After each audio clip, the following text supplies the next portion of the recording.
예, 제5강 계약금액 조정입니다. 계약금액 조정은 가장 민감하고 어떻게 보면 가장 현장에서 업무량이 참 많죠.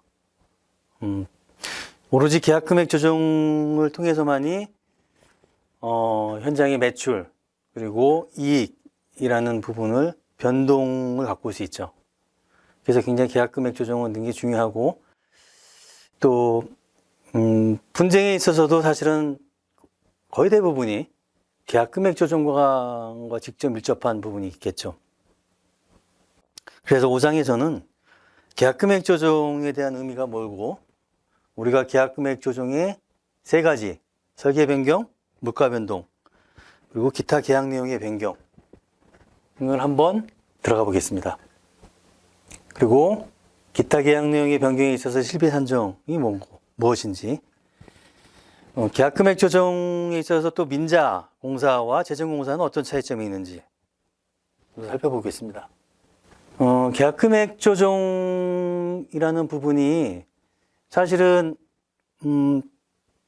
굉장히 일이 많고 업무량도 많고 또 현장마다 약간의 특수성이 있어요. 그래서 제가 오늘 강의를 드리는 부분이 아주 여러분들의 업무까지 깊게 들어가서 세세한 것까지 알려주기는 어렵습니다.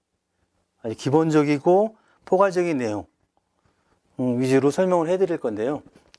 나머지 여러분들이 대부분의 내용들은 현장에서 일을 통해서 여러분이 하나하나 배워나가야 되지 않을까 생각을 합니다. 자, 계약금액 조정. 옛날만 해도 사실은 계약금액 조정이라는 말을 안 썼어요. 주로 도급액 변경이라든지 공사비 증감 대비표 이런 식으로 저 역시도 계약금액 조정이라는 말을 참 쓰기가 이상하게 낯설더라고요. 그냥 공사비가 올라갔다 아니다 이렇게 표현을 하죠. 어떤 설계 변경을 했는데 이게 설계 변경을 해서 계약 공사비가 또는 도급액이 증가됐습니다 또는 감소됐습니다 이렇게 표현을 하지 대개 계약금액 조정이라는 말 잘 안 썼어요. 근데 여러분이 계약금액 조정이라는 말을 쓴다는 얘기는 그만큼 계약 규정이 좀 익숙하다 이렇게 생각이 듭니다. 예, 그래서 오늘 계약금액 조정의 기본적인 의미를 한번 살펴보겠습니다. 자, 공공공사는 국민의 세금이 들어가는 국고죠. 그래서 국고의 부담을 줄이기 위해서 예정가격, 여러분 잘 아시죠?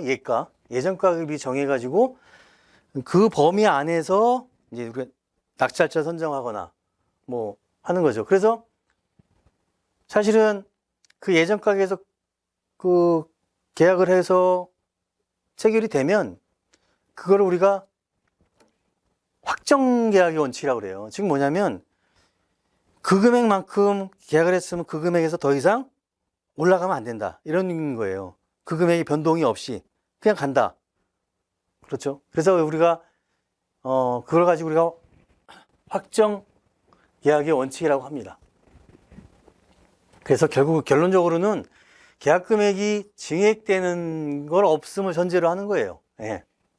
그럼에도 불구하고 계약 금액을 조정하는 것은 뭐냐면 계약 상대자한테 이익을 주거나 그런 게 아니라 사실은 기본적인 취지는 예산을 가장 효율적으로 운용하는 거죠. 그리고 계약 상대자의 불합리한 손해를 최소화하는 거예요. 즉 우리가 미리 예측하지 못했던 입찰 당시 예측하지 못했던 상황에 대한 사정 변경을 반영하는 우리가 여기도 그래서 우리가 초창기에 처음에 할 때 기본 원칙에 있어서 사정 변경 원칙이 여기서 구현이 됩니다. 계약금액 조정은 그 사정 변경 원칙에 대한 구현이다. 예. 장기간의 공사기간이 되기 때문에 경제 상황의 변동이죠.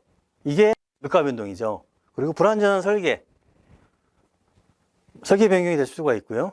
기타 여러 가지 사업 계획의 변경, 또 공사 내용의 변경, 즉 입찰을 할 때 우리가 반영할 수 없는 그런 사항들을 계약이 반영함으로써 오히려 그걸 계약을 반영해야 합리적인 경우가 생기기 때문에 사정 변경을 반영하는 거예요. 합리적인 계약 이행. 그렇죠? 그렇지만 이제 어쨌든 계약 상대자 입장에서는 이 계약 그 금액 조정이라는 이 부분은 매출과 수익을 결정짓는 것이죠. 그리고 발주처 입장에서는 당연히 이게 피감, 감사의 대상이 되기 때문에 이거를 적법하게 운영했느냐 안 되느냐 굉장히 중요해요. 그렇기 때문에 그게 서로가 이렇게 충돌이 많이 되죠. 예.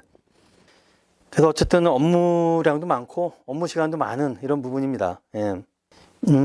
과거에 설계 변경이나 물가 변동이라는 부분은 사실은 대부분 계약 상대자가 유리한 쪽으로 갔었죠. 예. 그래서 법원에서도 물가 변동이라는 것은 사실은 계약 상대자에게 다소 유리한 제도이다라고도 법원에서도 얘기를 하고 합니다만 어쨌든 그 이유 때문에 여러 가지 계약 상대자가 매출이나 이익에 있어서 굉장히 긍정적인 역할을 했죠. 근데 제가 초창기에 말씀드렸다시피 전반적으로 이 현장에 있어 설계 변경이 더 이상 현장의 게임 체인지 역할, 어떤 솔루션 역할을 하지 못한다는 거예요. 예, 그래서 대신에 물가 변동 말고 기타 계약 내용의 변경이 앞으로 더 많은 쟁점이 될 것 같다. 그래서 우리는 여기를 좀 많이 좀 알아야 되겠죠. 예. 계약 금액 조정이라는 것은 우리가 뭐 물가 변동도 그렇고 당연히 물가 변동이 몇 프로 올랐다고 자동적으로 되는 게 아니죠.